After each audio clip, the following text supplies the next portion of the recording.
pizza, por favor.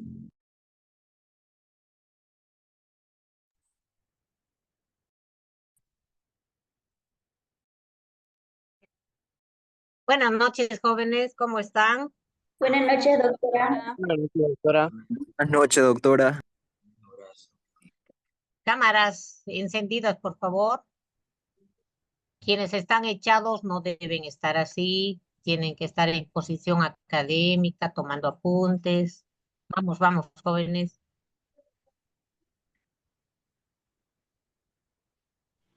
Eso.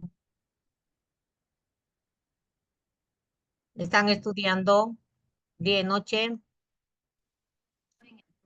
Hasta el amanecer, doctora. Qué bien, qué bien. Yo quiero que aprueben todos, hijos, pero tienen que estudiar, tienen que demostrar lo mínimo, porque si aprueban todos, me van a pedir los exámenes. ¿Me entienden, no? Yo sé que se están esforzando, sé que están trabajando mucho con sus auxiliares, pero exíjase más para que pueda probar con mucha seguridad. Y quiero asegurarme eso de que si aprueban, quiero tener mis pruebas, ¿no? Los exámenes, para que no haya ningún mal comentario. Bien, vamos a empezar con este tema, ¿no? Lo interesante que debemos de aceptar de hoy en adelante es que en nuestro cuerpo tiene que haber equilibrio. A eso ya hemos indicado, o para eso se utiliza la palabra orto sin H. Orto significa equilibrio. Y todos los momentos se intenta encontrar el equilibrio. No hay equilibrio, de hecho. Eh, se consigue el equilibrio, pero nuevamente alguien se dispara, se rompe el equilibrio y nuevamente hay que buscar. Esa es la explicación de la vida. Cuando todo está sin movimiento, entonces se acepta que la persona murió, ¿no? Muy bien. Lo más importante y con lo que debemos de empezar es que el agua y los solutos que están disueltos en él deben estar en equilibrio. Tenemos que aceptar que en nuestro cuerpo hay materia, pero también hay energía, hay electricidad. Así tenemos que aceptar e imaginarnos un vaso sanguíneo. El vaso sanguíneo, para nuestra imaginación, viene a ser como una calle que tiene una calzada y tiene dos aceras. La sangre circula por la calzada, no está pegada a las aceras, no está pegada a las paredes. Sí. ¿Por qué? Porque las paredes, las células de las paredes tienen carga negativa y las células de la sangre también tienen carga negativa. Y por ello cargas iguales se repelen, cargas iguales se odian. Y por ello le dice, por favor, vaya nomás por la parte media. De ahí que cuando ustedes aprendan ecografía, van a tener que determinar la velocidad del flujo de la sangre en la parte media del vaso sanguíneo. No se toma en todo el vaso sanguíneo. Bien, cuando ocurre un traumatismo de cualquier índole a nivel de los vasos sanguíneos, las células del vaso sanguíneo cambian de carga eléctrica. De negativo van a positivo. Por consiguiente, se va a dar una atracción ahora entre las células positivas que van a atraer a las células negativas de la sangre para que se pueda formar el tapón plaquetario, es decir, la coagulación, ¿no? Bien, debemos de tener ese equilibrio. Ayer habíamos visto esto, que la membrana celular de cualquier célula, a ambos lados de la célula, en teoría, existe la misma tonicidad. No es tan así, pero por el momento, segundo año, tomémoslo así. A ambos lados de la membrana celular, el líquido intracelular tiene la misma tonicidad y el líquido extracelular tiene la misma tonicidad, es decir, tiene la misma presión. Por el momento vale igual, es un poquitín más dentro de la célula. Esta tabla hay que aprendérsela de memoria. Yo sé que muchos de ustedes ya lo saben. Sobre todo el líquido extracelular. Quizás no me interesa mucho el intracelular, porque evidentemente cuando yo quiero determinar la concentración de proteínas en un paciente, yo no voy a tomar una célula para determinar cuánto de proteína tiene cada célula. Lo que yo voy a tomar es la sangre, ¿no? Esa es la razón por la que le interesa sobre todo aprender esto del líquido extracelular. ¿Cómo voy a decirle a usted el potasio es el que está en mayor cantidad? Esto ya lo sabe, el sodio afuera, ¿no? Lo que tiene es que memorizar estos valores. Bien. El sodio, y ya lo habíamos indicado, tiene una gran afinidad por el agua. Por ello se le conoce como un elemento higroscópico. Esto tiene que servirnos a nosotros, porque cuando un paciente consume salado, consume sodio, va a retener agua. Y eso va a provocar que aumente la volemia, volumen de sangre, provocando un aumento en el gasto cardíaco y con ello el aumento de la presión arterial. Entonces, una vez más, todo debe estar en equilibrio para que los parámetros fisiológicos también se encuentren como deben estar. Estas famosas bombas, ¿sí?, de sodio, potasio, ATP, ASA, debemos de grabarnos los que están en todas las membranas celulares y que tienen la misión en un determinado momento cuando haya un estímulo nervioso, el sodio tiene que entrar dentro de la célula y tiene que salir el potasio. ¿Para qué? Para que ese estímulo nervioso se convierta en potencial de acción. Potencial de acción. ¿El agua va a entrar o va a salir? Ello depende de la osmolalidad. Es decir, de la cantidad, perdón, de la concentración de sodio, de potasio que tenga. Entonces, cuando una persona tiene diarrea o vómitos, pierde sodio y pierde osmolaridad. Y entonces el agua va a tender a salir de la célula. ¿Sí? La ecuación ya la habíamos visto, la diferencia, no sé si usted la está advirtiendo, aquí falta más 10. Muchas veces se manejan estas ecuaciones para determinar la osmolalidad con el más 10 o sin el 10. ¿Por qué? Porque es prácticamente despreciable, no se toma en cuenta ese 10 en muchas ocasiones. De las dos formas vale, ¿no? Ayer vimos el boom, nitrógeno ureico en sangre, 0,22 multiplicado por la concentración de la urea, ya habíamos visto ayer, ¿no? Concentración. Esto, por favor, les voy a pedir que manejen concentración antes que cantidad. Una vez más, si dijéramos cantidad de sodio, tendríamos que destrozar al paciente, cortarlo en trocitos y quitar todo el sodio. Y tuviéramos que pesar cuánto de sodio hay. Eso no es posible. Por consiguiente, se toma 5 ml de sangre y se determina cuánto hay en esos 5 ml y se lo multiplica por el factor de 100 para sacar por 100 ml. ¿Sí? La concentración es la relación del soluto con respecto al disolvente. Y es una convención que lo vamos indicando por 100 ml. O un decímetro es lo mismo. O un decímetro. Bien. ¿Qué es hiponatremia? Disminución de la concentración de sodio en sangre. Porque hiponatriuria sería en orina. Hay que cuidarse del sufijo. En este párrafo, ¿qué es lo que se está indicando? La concentración de sodio disminuye. La concentración de sodio disminuye de acuerdo a la dilución del líquido extracelular, descendiendo 1,6 por cada 100 miligramos de incremento en la glucosa. Eso hay que captar. Es decir, cuando tenemos un paciente diabético,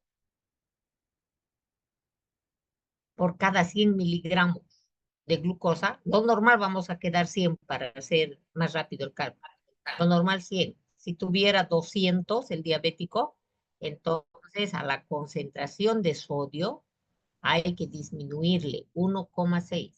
Otra vez, un diabético con 200 falsamente va a tener menos sodio de lo que tiene. Eso hay que tomar en cuenta aquí. ¿Cómo afecta la concentración de glucosa? Si tiene 300, están aumentados en 200, entonces era 3,2, que va a estar disminuido la concentración de sodio. Todo por culpa de la glucosa. Este párrafo tiene esa importancia, que cuando yo tenga pacientes diabéticos, debo de estar con mis ojos abiertos, debo recordar esta parte.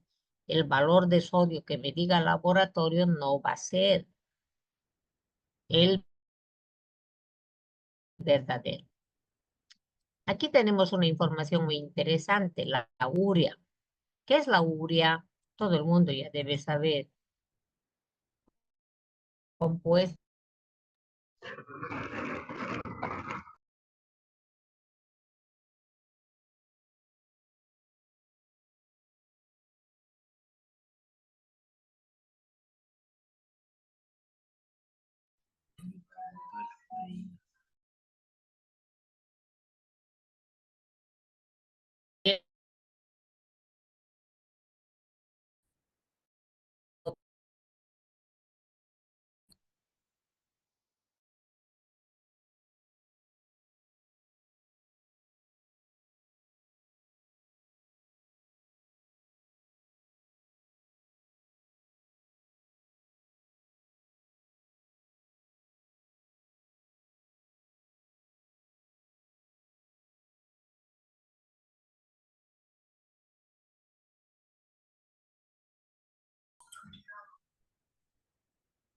Sí, mi cabello.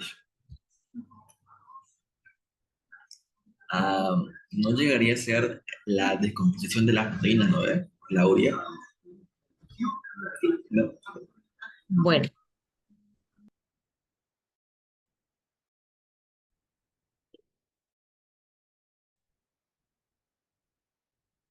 no, no, no, pasaremos otra vez. Esto, ¿no? Ya, muteados están. Muy bien. Entonces, por favor, debemos recordar que la urea atraviesa fácilmente toda la célula. Esto es una maravilla porque de esta manera este tóxico que se puede formar en la parte más distal de nuestro cuerpo fácilmente va a ir subiendo hasta llegar al hígado, donde se encuentran todo el paquete celular para que lo que no fuera urea o lo que se estuviera descomponiendo nuevamente se convierta en urea y pueda viajar hasta el riñón y eliminarse. ¿Qué es azoemia? Emia, sangre. Azo, todos los compuestos que tengan nitrógeno. Es otra forma de decir boom. Todos los compuestos que tengan nitrógeno en su composición.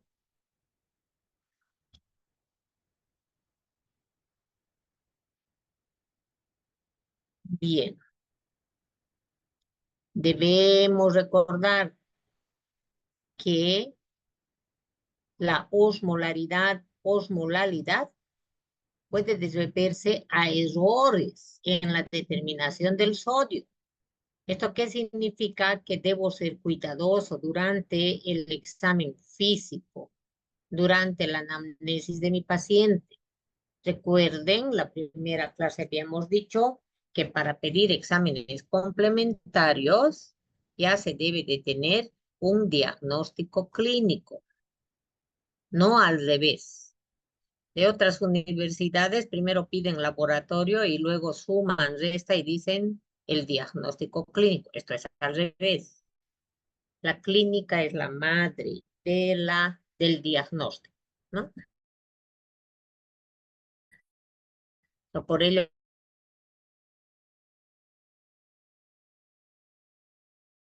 por favor, aquí van a mandar o no se equivocaran en el pseudo, hipo. Pseudo quiere decir falso. Disminución de la concentración en sangre. ¿En qué casos? Cuando los lípidos de mi paciente estén aumentados, hiperlipidemia.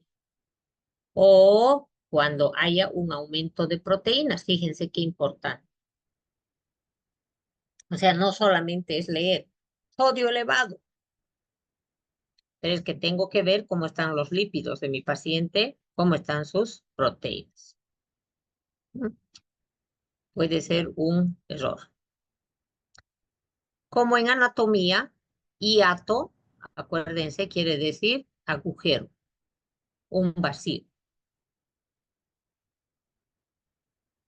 Entonces, en bioquímica manejamos este término, anión gap, anión hiato o hiato anión.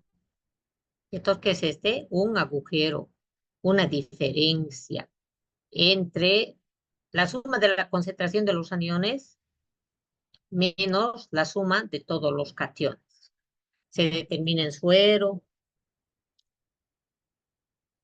Ahora bien, miren, fisiológicamente los aniones son un poquitín más que los cationes. Por eso se llama anión. Tenemos más de carga negativa. Su valor normal, 10 a 12. Más o menos 10 a 12 milimoles. ¿Cómo se calcula? En laboratorio le van a dar concentración del sodio, de cloruro y bicarbonato. Va a sumar cloruro y bicarbonato para restar del sodio. Si todo está normal, tiene que dar valor de 8, de 10. Ahora bien, pero si el pH de laboratorio de su paciente indica que tiene menos de 7, acidosis, es obligatorio calcular esto que estamos avanzando, el anión GAP. En toda acidosis se debe calcular. ¿Para qué? Para saber si es una acidosis con aumento de cloro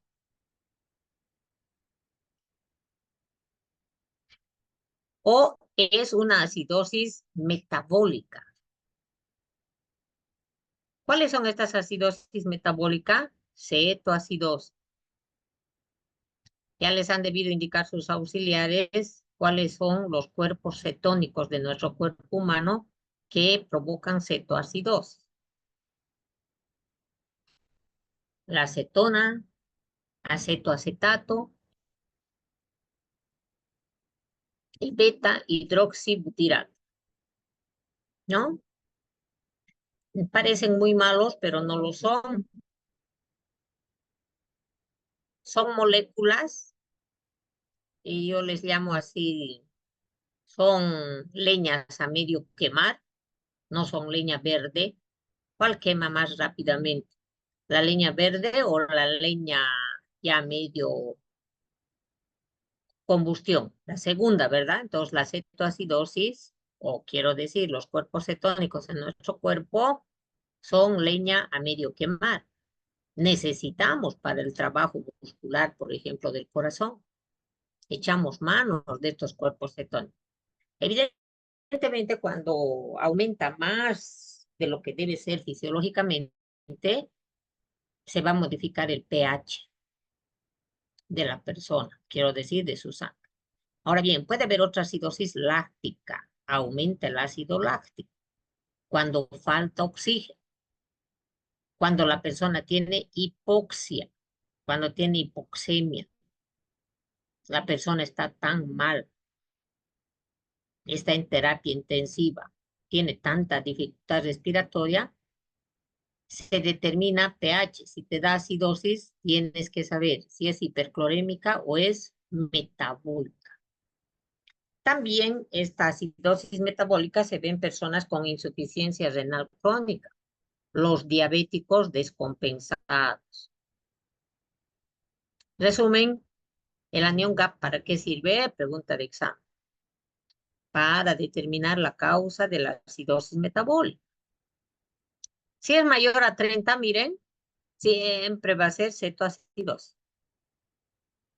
Cuando está entre 20, 25, enfermo renal. Veamos otro agujero, veamos otra diferencia. GAP, pero de osmoles. El otro era de aniones y cationes. Aquí es de osmoles. Y también el valor normal, menos de 10, pero ya no miliequivalente, sino miliosmoles.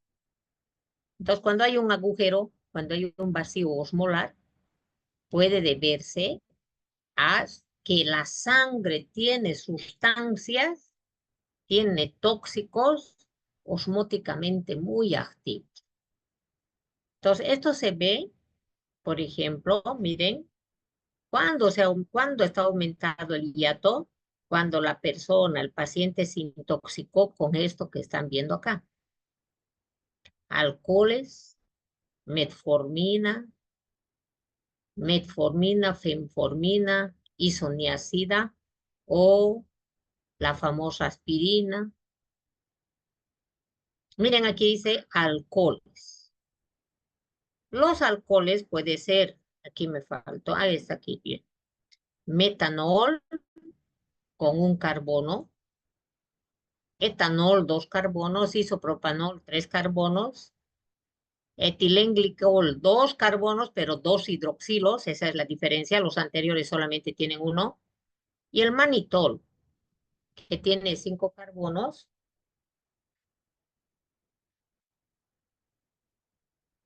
y que en determinadas circunstancias va a ser un diurético osmolar, un diurético mecánico. En su momento ustedes van a utilizar esto para evitar el edema cerebral. La glicina es uno de los medicamentos que utilizamos en este tipo de operación. ¿Están viendo? Cuando se extrae la próstata. Entonces se va a tener que administrar a este paciente y ello puede provocar ¿qué cosa? Y un hiato osmolar. Isoniazida para la tuberculosis. Agua corporal total. Agua corporal total. Está arriba esta abreviatura. ¿Cómo se regula todo el agua que yo tengo? Por la sed y por mi famosa vasopresina. O claro, antidiurética, esta hormona que es secretada por el hipotálamo y almacenada por la parte posterior de la hipófisis. ¿Cómo se regula? Sed, hormona y riñón. Hipotálamo tiene estas estructuras químicas, osmoreceptores, estructuras químicas, para detectar elevación de la osmolaridad. ¿Qué hace este receptor? Hay mucho sodio. Está aumentando la osmolaridad, ¿no? Entonces, determina que haya más sed para que la persona tome más agua para diluir, ¿Qué es diluir? Un vaso de Coca-Cola mezclar con otro vaso de agua. La Coca-Cola se vuelve más clara. Por eso te da sed. Y si se forma más orina, estás extrayendo más el colorante, los tóxicos. ¿Sí? Entonces, estos osmoreceptores responden al aumento de la osmolaridad. Y entonces inducen a la vasopresina. La osmolaridad se mantiene dentro de unos límites. No es un número exacto. Sabemos que todos nuestros valores están en intervalos, sin acento intervalo. Aumento del 2% del valor normal, que habíamos dicho, 285 a 295 miliosmoles, se va a producir sed. y se va a liberar la vasopresina. Este concepto es interesante tomarlo en cuenta. ¿Qué es un electrolito? Por aquí debo tener. Un electrolito es todo agente químico que al encontrarse en el seno o dentro del agua, se disocia, se ioniza, se rompe, se fragmenta en una porción positiva y en otra porción negativa. Y puede conducir la corriente eléctrica. Nosotros tenemos agua con electrolito, por ello nos pasa la corriente. ¿Mm? Ahora bien, miren, en los experimentos de laboratorio, no en el cuerpo humano, a 25 grados, recuerdan, ayer les había hablado, el agua normalmente tiene 1, 2, 3, 4, 5, 6 y en la posición 7, 0,000 en la posición 7 o 10 a la menos 7 tiene igual concentración de hidroxilos, existe igual concentración de hidroxilos que de protones. Ahora, se calcula que de 500 moles de agua, 10 a la menos 7 se disocian de un montón, porque cada mol, ¿cuántas moléculas tiene? 6,022 por 10 a la 23, es un montón, un mol. Ese 622 multiplicado por 555, ¿cuántas moléculas son? Y solamente de ellas, 10 a la menos 7, 0,00, se rompe el agua. La idea que tiene que quedar aquí, que de un montón de moléculas de agua, unas cuantas, 10 a la menos 7, se van a fragmentar para que se convierta en positivo y en negativo, ¿no? El mismo agua es un electrolito y tenemos en la gráfica. El agua se va a fragmentar en un lado positivo y negativo. Otros ejemplos, sodio, potasio, lo que tienen aquí.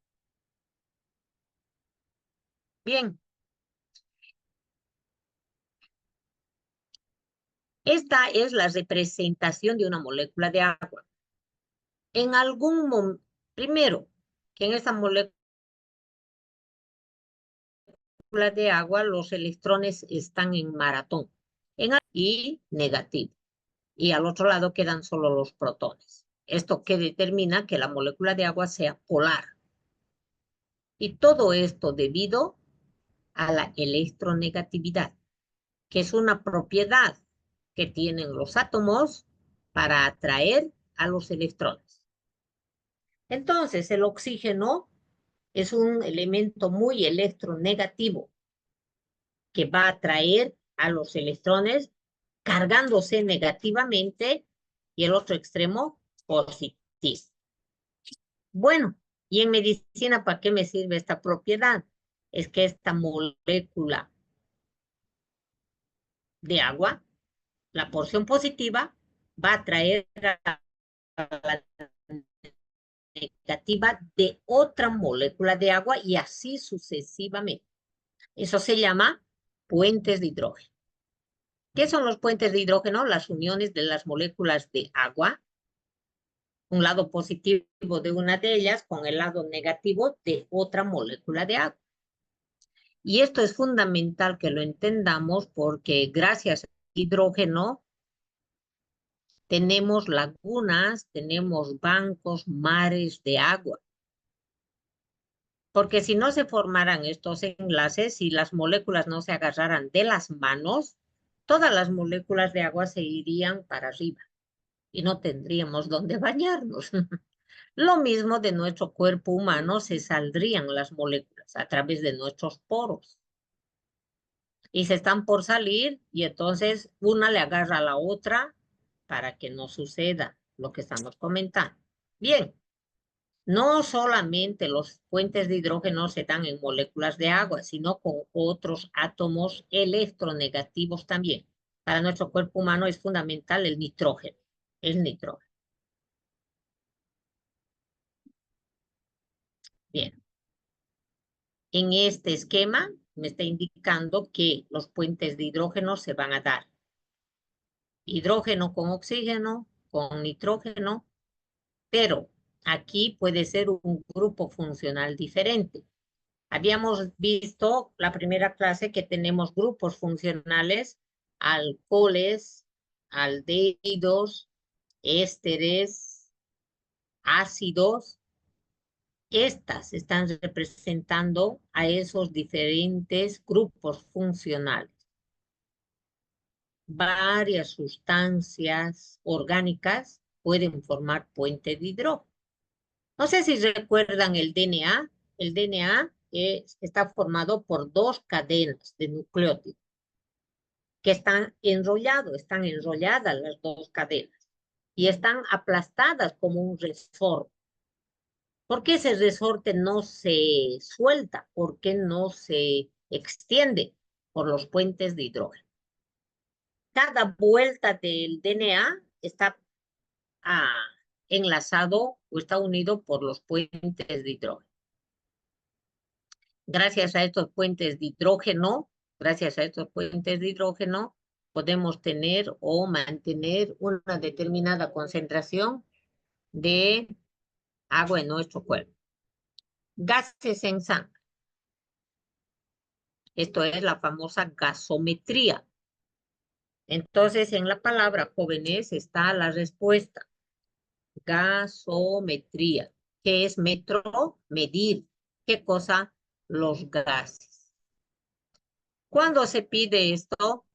Cuando la persona tiene dificultad respiratoria. Eso hay que recordar. No es que a cualquier persona de rutina, ¿no? En la gasometría, para eso, normalmente necesitamos sangre arterial, no venosa, no venosa. Puede hacerse también en venosa si por alguna razón no consigues extraer sangre arterial, que ustedes saben que está en un nivel más profundo que las venas. El valor de gasometría en ese orden, por favor, ¿no? pH de la sangre, oxígeno, bicarbonato y dióxido de carbono. Debemos recordar que este es el componente metabólico, el bicarbonato. El dióxido de carbono es el componente respiratorio. Esto sirve para posteriormente ver si se va a tratar de alguna patología respiratoria o metabólica. ¿Para qué te sirve esta gasometría? Para tener rápidamente los valores de los analitos que hemos comentado. ¿Cuándo será una acidosis metabólica? Cuando está disminuido el pH y los 2 componentes que acabo de indicarles. Tanto el metabólico como el respiratorio. Alcalosis.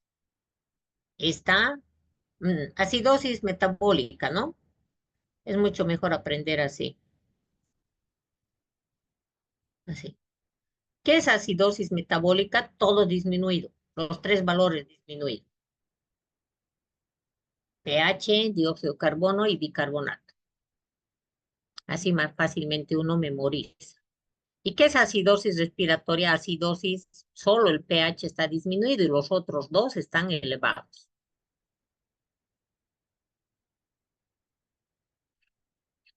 ¿Qué es alcalosis metabólica? Los 3 parámetros están elevados. ¿Y qué es alcalosis respiratoria? Solamente el pH está elevado y los otros 2 disminuidos. ¿Sí? Ya habíamos visto hace ratito, la acidosis metabólica se da en cetoacidosis diabética. ¿Se acuerdan, no? Insuficiencia renal, acabamos de ver. En el hiato, ¿Para qué buscas, para qué pides anion gap? Cuando sospechas que la persona está con insuficiencia renal crónica. Y entonces ahí vas a tener el hiato mayor de 10. Insuficiencia renal crónica.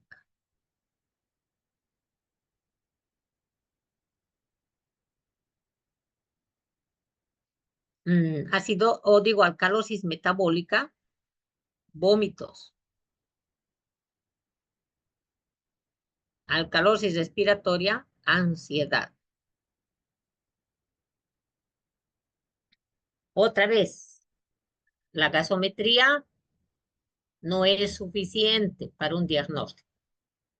Tienen que haber otros exámenes, radiografías, tomografías, análisis de sangre, de orina. Te ayuda, pero no te dice todo.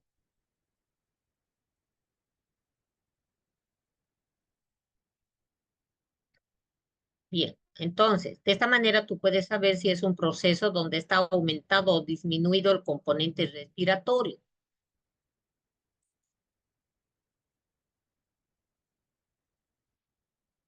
Entonces, ¿qué valores se toman aquí? pH, dióxido de carbono y oxígeno. Una vez más insistimos que debe haber equilibrio entre nuestros componentes ácidos y nuestros componentes básicos. El pH debe de estar dentro del intervalo fisiológico que ya conocemos, 7.35 a 7.45. Oh. Con estos valores se toma la decisión de intubar al paciente. De además poner ventilador mecánico. ¿Con cuántas atmósferas? Recuerden que lo normal es 21%, que responde a la composición del aire. Valores normales, ahí están. Dióxido de carbono, la saturación de oxígeno. Y este es el exceso de base, exceso de base, exceso de base. En milimol. Hay muchas bases. Aquí está. Cantidad de ácido. ¿Qué es el exceso de base? ¿A qué se conoce con el nombre de exceso de base? A la cantidad de ácido que yo necesito administrar a mi paciente para que nuevamente el pH tenga su valor fisiológico. ¿Sí? ¿Qué es exceso de base? La cantidad de ácido de vitamina C, claro, que se debe administrar a este paciente para que el pH vuelva a la normalidad. En esta tabla se indica el orden en el que debemos acostumbrarnos a leer. Primero el pH. Luego metabólico. Luego el respiratorio y así sucesivamente.